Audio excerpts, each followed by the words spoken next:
All right, welcome to Community Church. This is your first time here. I'm so glad that you're with us. My name is Lou, one of the pastors here. Today we're starting a brand new series. So we like to take our teachings, we group them together under some common theme or objective, and this is a great first week to be here because you're at the beginning of something new. It's a big series, like, and when I say big, I don't mean super long. I just mean it's one of those series that will hopefully give you like a 30,000 foot view of everything that we do, like what this whole thing is about. And so to jump into it, here's the question I want you to think about, all right? And this isn't the perfect question, but it'll set us on the right track, in the right direction, all right? The question is, what is the role of religion? The role of religion. Like, if you think about it, like, what actually is it, and what purpose does it serve? Or is it supposed to serve? Right? Or if we're gonna kind of zoom in a little bit and talk about what we do here, what we believe here, right? What is it that Jesus was hoping to leave us with? Like, what exactly did he come to offer us, practically speaking, and why? Now again, I know it's like a big question, it's an imperfect question. There's a lot of ways you could think about that question. Maybe you didn't wake up this morning thinking like, what's the role of religion in my life, right? It's one of those like kind of deep things. But here's why I think that it's worth talking about over the next few weeks. If you're someone who's not into church, like maybe you're just here doing somebody a favor, you know, they twisted your arm, you're like, fine, I'll come, right? This series is a great series for you because it will give you some kind of idea of really holistically what this is all about, or at least what it's supposed to be about. And if you're someone who's been in church for a long time, I think what we're talking about over the next few weeks can be extremely clarifying for you. It can clarify the way forward, especially if you're someone who would say that they're looking for more. If you're looking for your faith or the role of religion in your life or what Jesus came to offer us, if you're looking for that to play more of a role in your life, this series could clarify the more that you're looking for. And so, like I said, I think it's a big one. It's worth talking about. So back to our question. Like, what exactly did Jesus come to offer us? What was the model he wanted to give us when we're trying to understand what religion is supposed to do for us, all right? I'm going to give you some commonly accepted models. And really, these aren't wrong. They're just kind of like fractured, incomplete. I mean, some of them are wrong, but they're fractured, incomplete versions, oversimplified versions of the way a lot of us understand religion, okay? So some of us would say, though we might not use these words, functionally, some of us have come to believe that Jesus came to offer us, you ready? Came to offer us some rules to obey. You know, like here's the big book of rules, and you obey these rules, and if you obey enough of them, you get to go to heaven, right? Some of us, that's how we grew up understanding religion. And with this understanding, there's a big emphasis on doing the right thing, or at least looking like you're doing the right thing. They're rules to obey. Why? So that one day I'll get to go to heaven, right?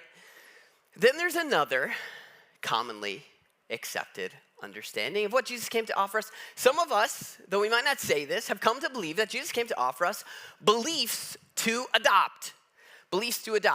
And in this understanding of what Jesus came to offer, there's a big emphasis on faith. Now, when I say faith, I'm not talking about like living with confidence in God, right? And acting like you have confidence in God. I'm talking about faith meaning holding the right ideas or beliefs about who God is, who Jesus is, so that I get to go to heaven when I die, right? There's a big emphasis on having the right ideas about God. And then there's a third understanding. And again, these are oversimplified, and maybe you've got little bits and pieces from each one. The third one, we could say Jesus came to offer us boxes to check. And in this understanding, there's a big emphasis on ritual and tradition. There's certain things you got to do that fall under the umbrella of religion. You got to check those boxes, make sure that you do certain things, you don't do other things. At certain times of life, you check certain different boxes, certain times of the week, certain times of the year, you check certain boxes. And the reason why, the motive there, is so that I get to go to heaven when I die. Right? And the issue, one of the issues with these simplified versions is that the motive, like the why behind all of them, is what happens not while I'm living, but what's going to happen when I die. And you really don't know if you're getting it right until you die, right? With these understandings of faith and God. And the feelings that come with them are often feelings of fear, feelings of uncertainty. Like, you never really know if you're doing enough. Like, okay, you can, with the rules to obey, you can compare yourself to other people. I'm not, like, definitely not as good as them, but I'm not as bad as them. You know, your hope, like, at the end, you're gonna, like, you know, do enough. Or with the beliefs to adopt, there's uncertainty. It's like, well, I think I believe these things. I think I do. But sometimes I don't, and there's doubts, and it's like, do I really believe? Do I not really? Like, do I believe strong enough? Do my doubts outweigh my belief? There's uncertainty. There's fear. Or the feelings of obligation. You know, like, I got to do these things. And if I don't do these things, well, I'm doing more of them than those people, but not as much as those people. But I hope, like, at the end of the day, it ends up working out, right? There's a lot of uncertainty. There's a lot of discomfort. You don't really know if there was anything to what you adopted until the very end in these models.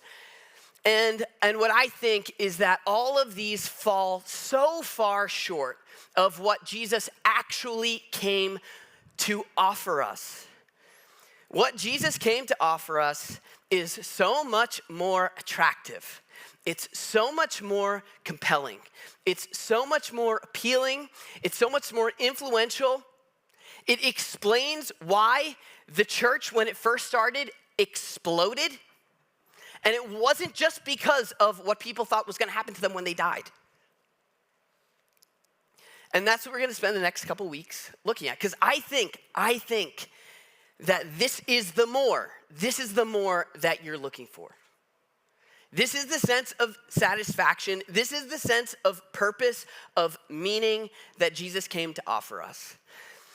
So to understand what Jesus came to offer us, we have to kind of like take a ride on the Magic School Bus, all right? Anybody remember the Magic School Bus? Anybody? A couple people?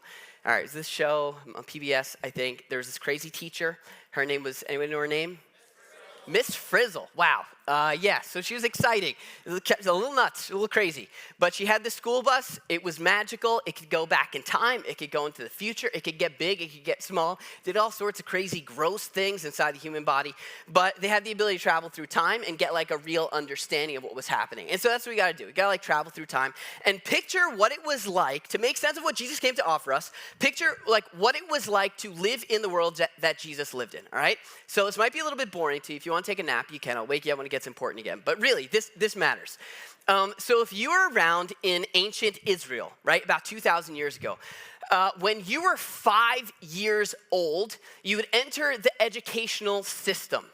5 years old.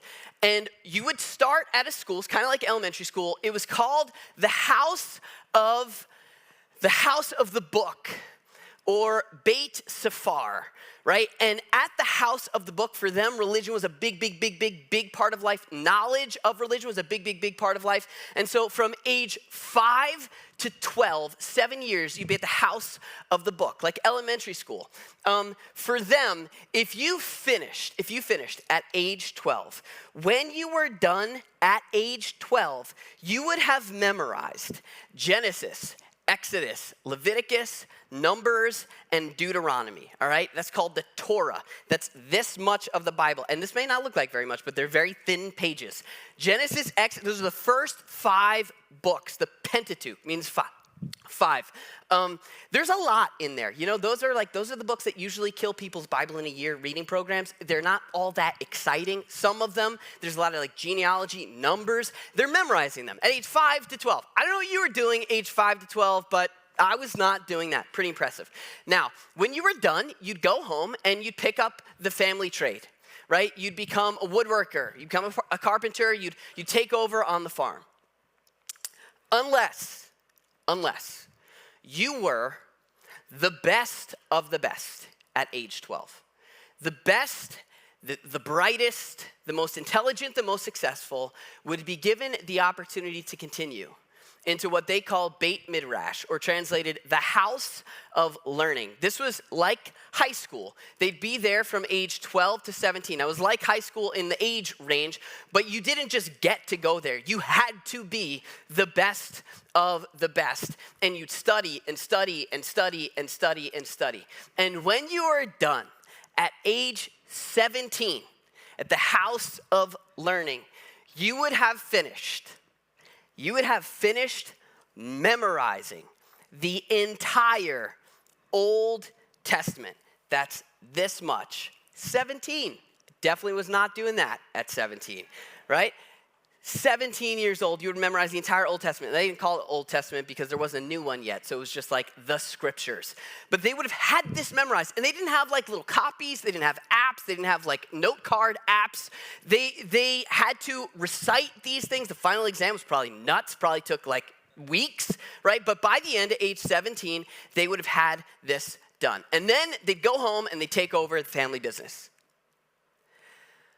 Unless you were the best and the brightest. Like the best and the brightest of the best and the brightest. A very, very select few were given the opportunity to go on. This would have been more exclusive than getting into an Ivy League school. Like if you think of the best and brightest at the Ivy League schools, it's those people, those select few, a very, very small percentage were given the opportunity to apprentice under a rabbi.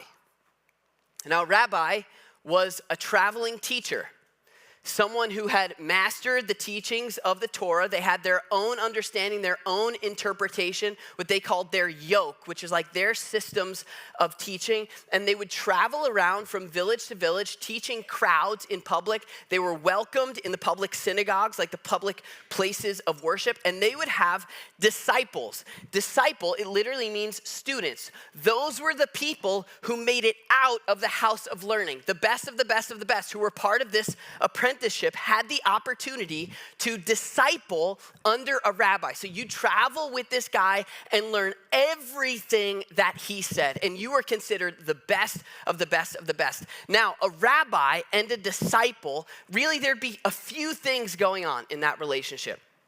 It looked like this, right? The disciple would be with the rabbi. Like they wouldn't be in a classroom learning, they'd be out on the road, literally with each other all the time, right? Through good times and bad times, in struggles and in celebrations, all the time, learning their way of life. The idea of a disciple was that they were following the way of the rabbi. They were adopting their way, and they did that by being with them. And if the rabbi was successful, at the end of this relationship, the disciple would be just like him.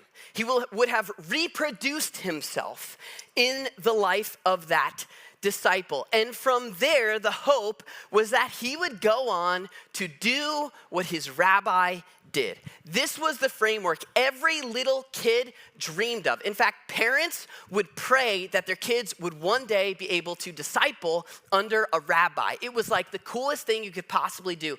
And if you made it through the house of the book and the house of learning, and you wanted to know if you were in with the rabbi would say something to you that sounded like some form of come, follow me. Come follow my way. Come follow my way of living, my way of understanding God, my way of teach. Come adopt all of it and become like me. Anybody like the New York Giants here? It's a rough time for us if you're a New York Giants fan, okay? If you remember, it's a really hard time for me. If you remember when Eli Manning was wrapping up his career, he was the quarterback for the Giants. We knew his arm was getting weak. We knew it was like coming down to the end.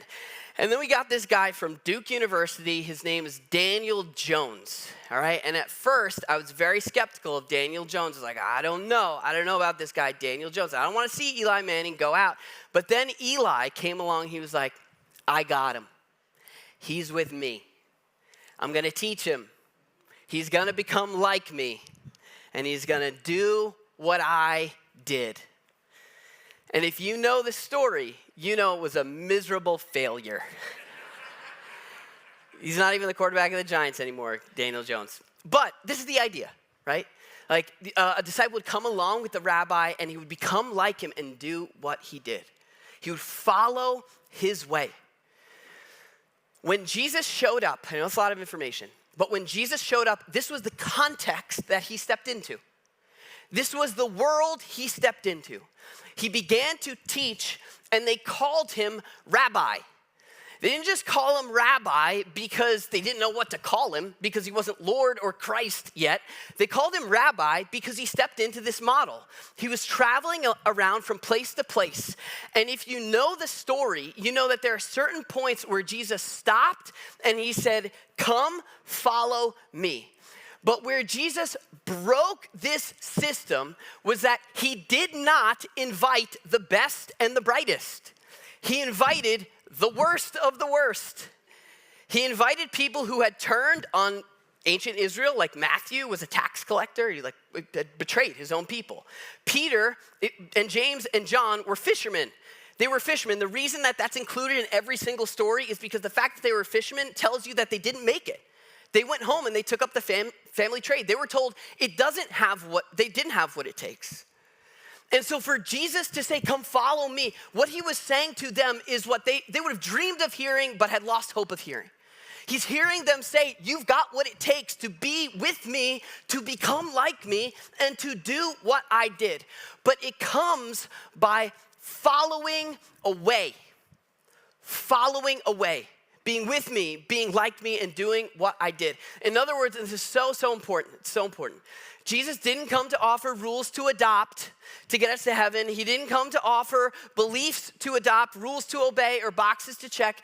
Jesus came to offer a way to follow. A way to do things. Like a rabbi would show a disciple his way. Jesus is like, I have a way of doing things. Come and adopt my way. You know, when the church first started, it exploded. It exploded. Historians today are still like, it's a mystery how the church made it. They were persecuted. People were losing their lives, but everyone wanted in. And they called Christianity, like no one had coined that term yet. They just called Jesus's disciples, not the 12, but the thousands and thousands and the thousands that came after them. They called them followers of the way. Because the way that Jesus offered was so different, it was so distinct, it was so attractive and compelling. It became not just a way, but the way. The Apostle Paul, if you know him, he started a lot of churches. He was looking for, when he was trying to stop churches from starting, he was looking for followers of the way. And then eventually he became a follower of the way, and he referred to himself as a follower of the way. The way. Jesus came to offer us a way to follow. Now, the word for way, right, it does have this idea of like a way of living. You're adopting the way of the rabbi. He offers us a way of living. But the word way, it actually is, it's literally the word for road or path or street or journey. When there was an offer to follow the way of Jesus, what they're hearing him say is, come travel my road. Come travel my road. Now, if somebody comes up to you and says, come travel my road, or take that road, your first question is gonna be, where does it lead? right? Like, where are we going? Where does this way end up taking us, right? A road, a path, it has a direction. It has a destination. And this is the thing that I think a lot of us miss or we oversimplify when it comes to the way of Jesus, right? Here's a passage where Jesus explains his way and where it leads perfectly, all right? This is recorded by Matthew, follower of his way. He says this, all right? And this is kind of a scary Bible verse if you don't understand it. You might have heard this before. Jesus says, enter through the narrow gate. For wide is the gate, and broad is the road that leads to destruction, and many enter through it. But small is the gate, and narrow is the road that leads to life, and only a few find it. All right, so if you step out of what we're talking about for a minute, like I read this verse, and for a long time it scared me. Because what I took away from this was, all right, I've got to be a card-carrying religious fanatic, or I'm not going to go to heaven, and most people aren't. Right? Or I've got to be a righteous rule follower, and most people don't. Right? Or I've got to be an in-your-face Jesus freak, like few people are willing to do and become, or I'm not going to make it to heaven when I die. Right? But to apply that interpretation to this would be to take this passage completely out of its context. It's part of a much larger teaching, right? And here's where we get back to what we're talking about today. The word here for road, you know what? It's the same word for way. Way. Like the way that Jesus came to offer people. And what he claimed was that this way led to life. Life. Not what happens when you die, but this word for life was the word that Jesus used to describe the life that people are looking for. It's the word he used to describe life more abundantly, or life to the full. In context, this is part of what we call the Sermon on the Mount. Nobody's talking about heaven or hell. What Jesus is saying here, in fact, if you were here last week, if you're super observant, you remember like Matthew 7. We talked about that last week.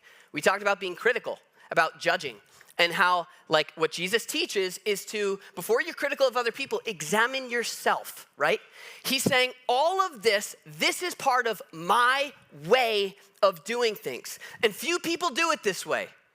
But this is the way that leads to the rich kind of life that you're looking for. In other words, like this is right after he's talking about judging and being critical. What he's saying is like most people don't do that. Most people don't start with themselves. Most people start by being really critical. And you know what that does? It leads to destruction. It leads to the breakdown of relationships. It leads to the things we love falling apart. But if you adopt my way, if you follow the road that's narrow, it's specific. Like there's a specific way to handle situations like this. It will lead you to life, to the place you want to go, but few people follow it. In other words, you know this. It's not common to be exceptional.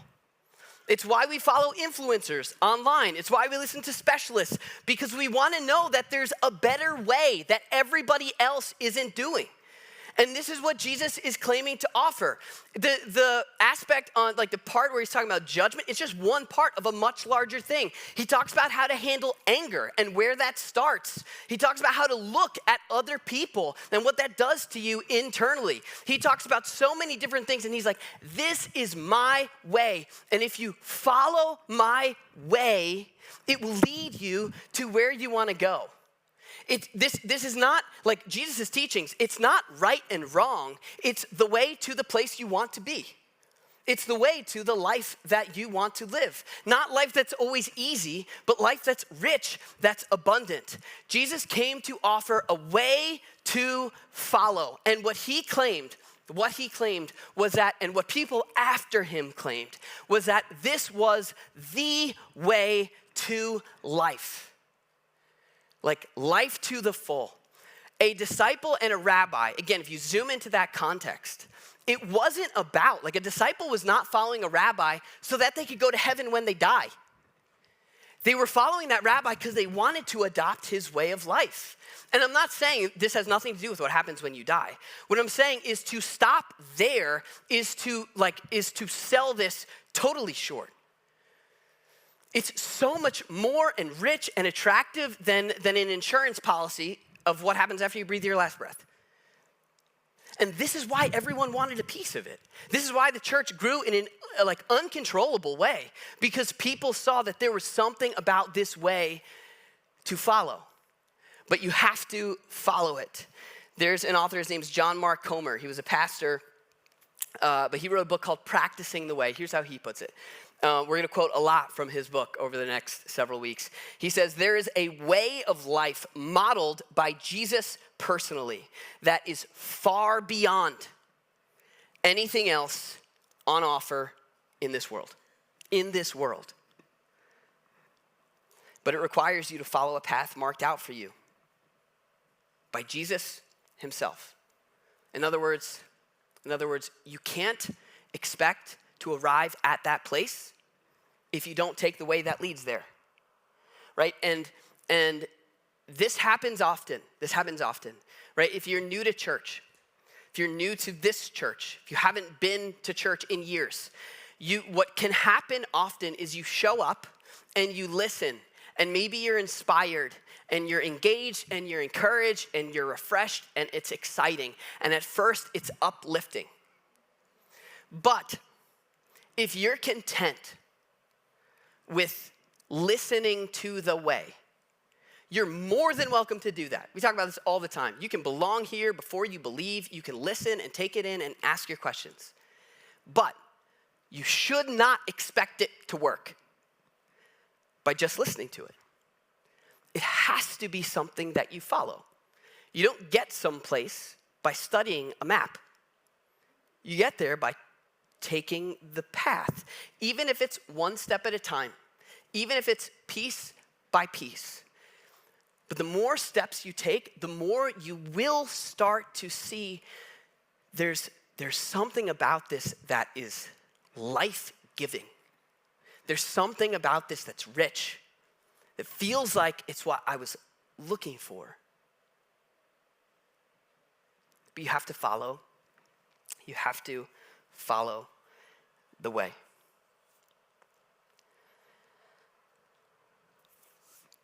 I'm going to ask the band to come back up here. We're just about out of time. But when I was in school it's about, 15 years ago at this point, I did an internship. I was interested in the idea of starting a church. And so I was doing an internship with this guy who had started a church. And I wanted to be with him. I wanted to be like him because one day I wanted to do what he did. And so I just watched everything that he did. I looked up to him. This was in Orlando, Florida. His name was Barry. I'm learning from him. And one day, somebody that he works with comes up to me and says, "Oh, you're that guy, you're the kid who's, whatever, you're here, learning from Barry." He said, "He told me about you." And he said, he looked at you, he was talking to me, he pointed at you and he said, "I think that kid's gonna start a church one day." And when I heard that he said that about me, I felt something I really hadn't felt before. It was a hope, it was a dream, but I had all these doubts, and all of a sudden it was like I was infused with this sense of confidence. I felt like he believed in me before I believed in myself. And I'll never forget that. Jesus traveled around and approached people who had been told over and over and over again that they didn't have what it takes. They couldn't do it. They didn't make it. They didn't make the cut. And when he looked at them and said, come follow me, what they were hearing was that he believed in them before they believed in themselves. He saw something in them that they didn't see in themselves and that they had been told wasn't in them. Jesus believed in them before they believed in him. And if you're here today and you think of the idea of following Jesus, following his way, knowing that it's being with him, it's becoming like him, and doing the kinds of things he did. I don't know, but if you're like me, the first thing I think is there's no way. I don't have what it takes. But in the invitation to follow him, he's not just saying, hey, let's give it a try. He's saying, you've got what it takes to become like me and to do what I do. He can lead us to a place that is far beyond anything we can ask or imagine. But we get there not by rules to obey, not by beliefs to adopt, and not by boxes to check, but by following his way. And according to him, you've got what it takes. So the question is how? How do we follow his way? And for that, you gotta come back next week.